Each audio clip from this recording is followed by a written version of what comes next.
두 돌 이때쯤에도 기부스를 한번 하고 그럼 자기 눈에 뭐 라카 스프레이 이런 거 뿌려가지고 또 가고 요즘에는 119 전화로 응급실 가지 않아도 후속 조치나 어떻게 해야 되는 건지 알려주세요. 안녕하세요. 엄마들의 고민을 해결해주는 어쩌다 엄마입니다. 오늘은 아이가 응급실 가게 되면 어떤 절차로 어떻게 치료하고 후속 조치는 어떻게 하는지 궁금해하는 엄마분들을 위해 준비했습니다.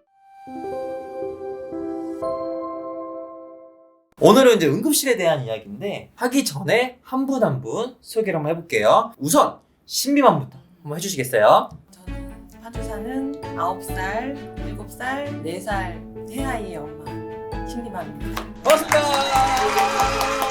저는 파주에 사는 4살 아이 엄마입니다. 아유, 반갑습니다. 첫 번째 질문인데 신생아 때 좀 아이들이 여러 가지 이유로 이제 응급실을 좀 가잖아요. 두 분도 응급실을 가신 적이 있으실까요? 큰애가 네. 40도 넘어가지고 대학병원 응급실을 갔어요. 네. 40도가 넘지만 애가 멀쩡하게 걸어 다니고. 40도가 넘었는데요? 응급실에서는 그냥 애 열만 떨어뜨리게 가제수건으로 애 네. 적시기만 하면 된다고 열 네. 떨어뜨리라고 네. 해열제만 주고 네. 계속 지켜만 보는데도 열이 안 떨어지는 거예요. 교차 네. 복용을 하고 있는데도. 네. 그래서 거기 측에서는 방법이 없다. 해열제만 주고 퇴원을 해라. 네. 왜냐면 거기서도 오래 지체를 할 수는 없거든요. 네. 네. 응급실도. 네. 나가서 해열제 준 것만 3일 동안 먹은 거예요. 첫애라서 몰라가지고.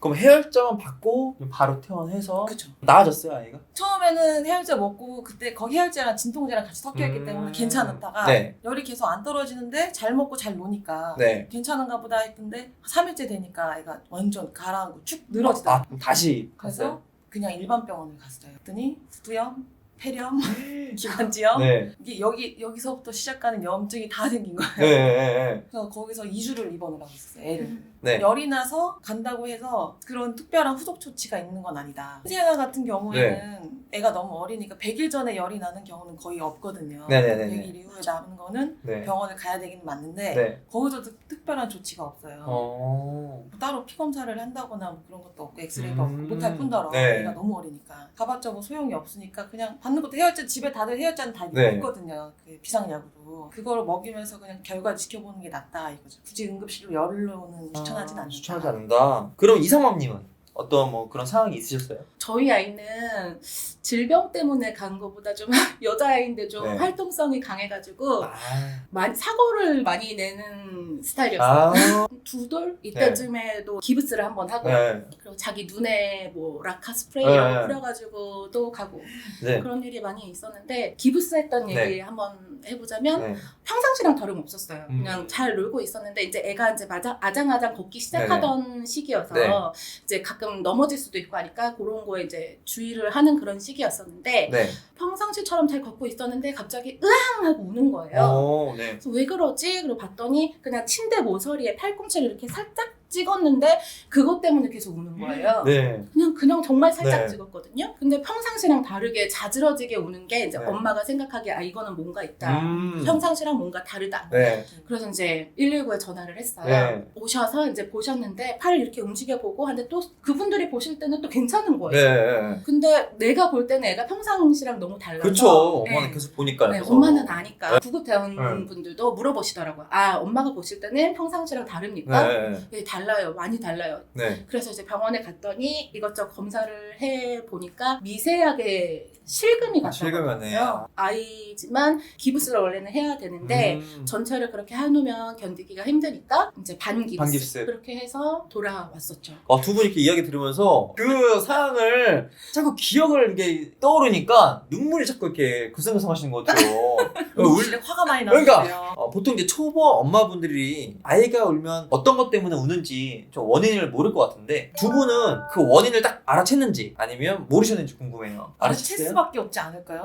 그래요? 저희 둘째가 아들이거든요. 굉장히 활발한 아이인데 피나거나 멍들거나 네. 다치거나 그런 용도로 병원을 갔기 때문에 엄마는 알 것 같아요. 아까도 말씀하셨듯이 우는 게 뭔가 달라. 그래요? 달라요. 오. 소리도 다르고 찜소리만 들어도 알 거예요. 초보 엄마들도.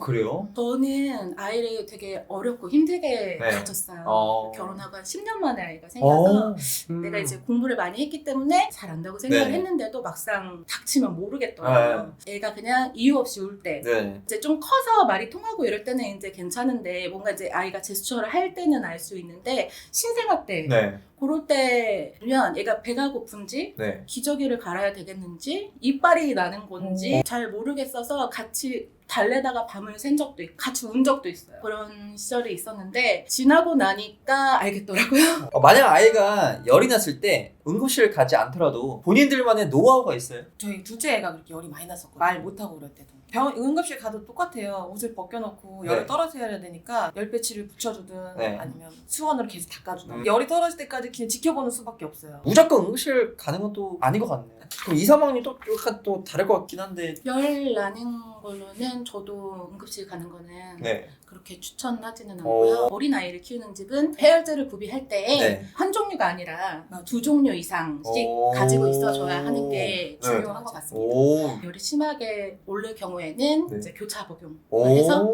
열을 떨어뜨리는 방법이 있습니다. 오. 또 열땡땡 어플이 있어요. 그 어플을 깔아놓으면 체크를 할 수가 있어요. 열이 몇 시에는 몇 도였고 뭐 네. 지금은 몇 도니까 어떻게 복용을 하는 게 좋을지 오. 이런 것들도 그런 게 알려주고 그래서 초보 엄마들한테는 그게 굉장히 좋은 팁이 될 것 같아요. 저도 오. 도움을 되게 많이 받았거든요. 특히 엄마들 이제 저녁 시간에 네. 새벽 시간에 자야 하는데 복용을 시켜야 네. 할 때가 많잖아요. 네. 그 새벽이 정말 힘들거든요. 복용할 시간이 되면 알람이 돼서 이제 보고 복용을 하고 기록을 해놓고 그러고 보면은 이제 나중에 그래프를 이렇게 쭉 연결이 돼 있거든요. 열이 얼마나 올랐나 내렸나 네. 요거를 확인할 수가 있어요. 자, 응급실을 가게 되면 좀 절차는 어떻게 돼요? 좀 궁금해요. 일단 구급차를 타고 들어가죠. 아. 보통 이제 접수하고 네. 들어가서 이제 대기하고 있다가 호명하면 네. 문진을 먼저 합니다. 어떤 일로 왔는지 어떤 네. 상태인지 그런 네. 거 확인을 하고 네. 대기했다가 네. 전문의가 오셔서 네. 아이 상태를 확인하고 오. 진료를 해주십니다. 끝나면 수납하고 집에 가는 거죠. 요즘에는 119에 전화하면 응급실 가지 않아도 후속 조치나 어떻게 해야 되는 건지 알려주세요. 좋다. 진짜 락카를 했다거나 찢어졌다거나 네. 그러지만 않아요. 어떤 응급 상황이 네. 생겼는데 내가 어떻게 해야 될지 잘 모르겠거나 조언해줄 사람이 없을 경우에 네. 그래서 119에 전화하셔서 먼저 의료 상담 부탁드립니다 라고 말씀을 하셔야 됩니다. 그러면 이제 의료 상담 그 부서로 연결을 해줘요. 그럼 응급실 비용도 좀 궁금해요. 치료를 받으셨을 때 비용은 좀 많이 나오시나요? 어느 정도 나와요? 다들 네. 실비보험이 다 있을 그렇죠. 거라 실비보험 있으면은 뭐 응급실 얼마나 하지 걱정이 안 된다. 안 가면 더 좋겠지만 그렇게 크게 부담되지 않지 않을까. 이상훈님도 마찬가지예요? 저도 그러니까 응급실 처음에 네. 이제 구급차를 타고 간절히 많으니까 네. 응급실을 이용하면은 비용이 많이 나올 것 같았거든요. 근데 막상 이제 수납할 때 보면은 생각보다 많지 않아요. 금액이. 아이들은 더 많지 않은 것 같아요. 되게 막 3만 원, 6시간이 5만 원? 넘어가면 네. 이게 입원 처리가 돼버려요. 그렇죠, 그렇죠. 음. 6시간. 그래서 그 전에 이미 다 퇴원을 시키거든요. 아. 많지가 않아요. 응급실 가는 상황 중에 초보 엄마분들이 이런 걸 몰라서 좀 답답한 분들이 있을 것 같아요. 그런 고민을 하시는 분들에게 조언을 주자면 어떤 이야기를 좀 해주고 싶나요? 일단 열이 날 때는 당황하지 말고 체온 체크를 먼저 하는데 체온계에도 종류가 여러 가지가 있어요. 접촉식이 있고 비접촉식이 있고 비접촉식은 그렇게 잘 나오지는 않아요. 그래서 체온계를 제 생각에는 그래도 2종류는 체온계도 가지고 있는 게 좋고 해열제도 2종류 이상씩은 가지고 있는 게 좋다. 저 같은 경우는 이제 38도 이상 올라갈 때만 먹거든요. 처음에 잘 모르시는 분들은 37.5를 넘기 시작하면은 막 겁이 나요. 그럴 때는 미지근한 물에 그 손수건 같은 거를 적셔서 이마나 이제 겨드랑이, 네. 목 뒷부분 이런 데를 이제 적셔주시면서 열을 내려주시면 돼요. 다 말씀하셔가지고 네. 온도계도 그렇고 해열제도 종류가 뭐 이브로펜 계열, 브루펜 계열 많거든요. 챔프 시럽을 처음에 먹이고요. 네. 그래도 안 떨어진다. 그럼 맥시부펜. 그래도 안 떨어진다. 브루펜 계열로.